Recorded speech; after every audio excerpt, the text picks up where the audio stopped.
શહેરો કહેતા હતા કે અમારું બંધારણીયનું ચમ બંધ કરો છે, એટલે તેના થરાદમાં પણ મેં કીધું હતું કે તમે મરણ પ્રસંગમાં બંધ કરો તો લગ્ન હોય રમે હોય બધાય પ્રસંગમાં અમલને ડોડા સદંતર બનશે.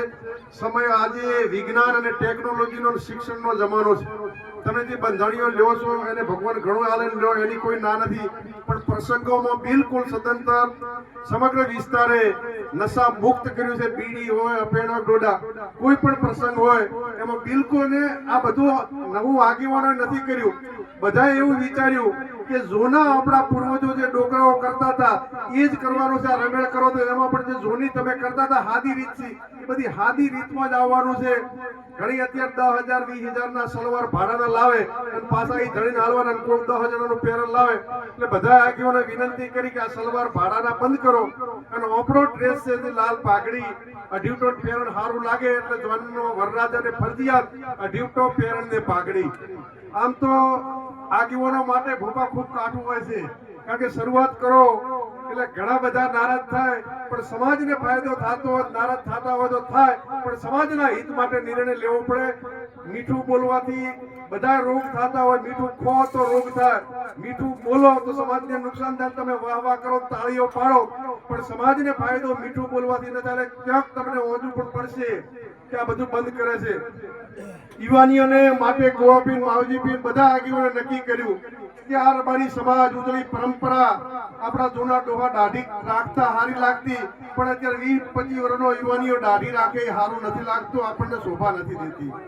અને હવે તો ફેશન એવી આવી ગઈ કે દાઢી આમ તો રાખતા હોય, પણ હવે લગ્નમાં વરરાજા દાઢી આવે ત્યારે તો આગેવાનોનું માથું શરમથી ઝૂકી જાય. એક વરરાજા જિંદગીમાં તમને પોલીસ પણ ન રોકી શકે છે. વરરાજા હોય એ એક દિવસ માટેનો રાજા છે, અને જ્યારે વરરાજા હોય એ દાઢી રાખી જતો હોય એ સમાજ માટે ને આપણા માટે કલંક છે. આપણે આપણું મૂળને યાદ કરવું પડે. આપણે આપણી પરંપરાઓને ભૂલી ગયા. તમે કોણ છો? આ દૂધમલિયો સમાજ છે, દૂધ પીનારો સમાજ હોય, અને આપણે આપણી પરંપરાઓ, આપણા કોઈ પણ મરચું છે તો એ મરચું એની તીખાશ નથી વેચતું. આપણે રબારી છે તો રબારીનું મૂળ કોણ છે એ મૂળને ભૂલવું ન જોઈએ. હવે આપણે મૂળ ભૂલીને નવી ફેશનમાં કપડા હારા ન પહેરો, દેખાદેખી કરો, ઇન્સ્ટામાં રીલો બેલે. બેન દીકરીએ પૂજનીય વંદનીય છે અને ઇન્સ્ટામાં રીલો બનાવવાની ના હોય. જ્યારે ઇન્સ્ટામાં વિડીયો ફરતો હોય ત્યારે દર્દ થાય કે આ સમાજની દીકરી, આ નારી નર રત્ની ખાન એના કુખે નર રત્ન શિવાજી મહારાણા પ્રતાપ જન્મતા હોય અને એના જ્યારે વિડીયા ઉતરે ત્યારે દરેક સમાજો માટે ખોટું છે. એટલે તમને યુવાનોને અને નૈયડ પડગણાને બે હાથ જોડીને વિનંતી કરું છું કે મોબાઈલની બેન દીકરીઓને ભણતી હોય જરૂર હોય તો જ પિયરમાં પણ ન રાખવો જોઈએ. હારામાં એના ગરધણીનો હોય, પરિવારનો હોય, મોબાઈલથી ચલાવો. મોબાઈલની જરૂર નથી, ખોટા ખર્ચાઓ.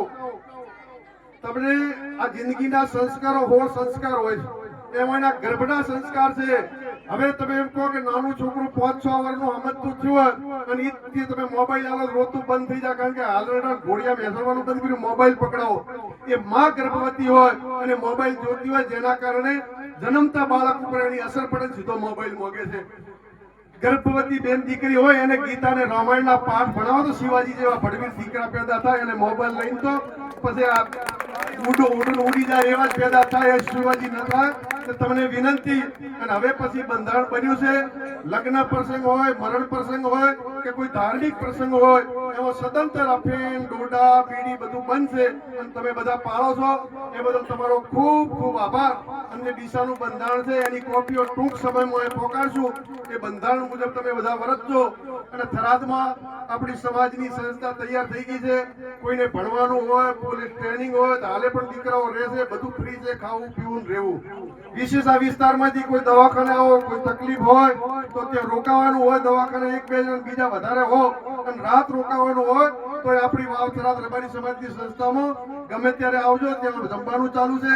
કોઈ દર્દી હોય અને એને ખીચડી ખાવી હોય તો પણ મને ફોન કરજો. દવાખાને તમે ખીચડી લઈ જજો. ત્યાં વાવ થરાદ રબારી સમાજ વતી તમે કોઈ પણ શરમાળા વગર જે જરૂરિયાત હોય હોસ્પિટલ આવો, એના માટે પણ તમારા માટે બધી વ્યવસ્થાઓ ત્યાં કરી છે. આપ સૌનો ખૂબ ખૂબ હૃદયથી આભાર.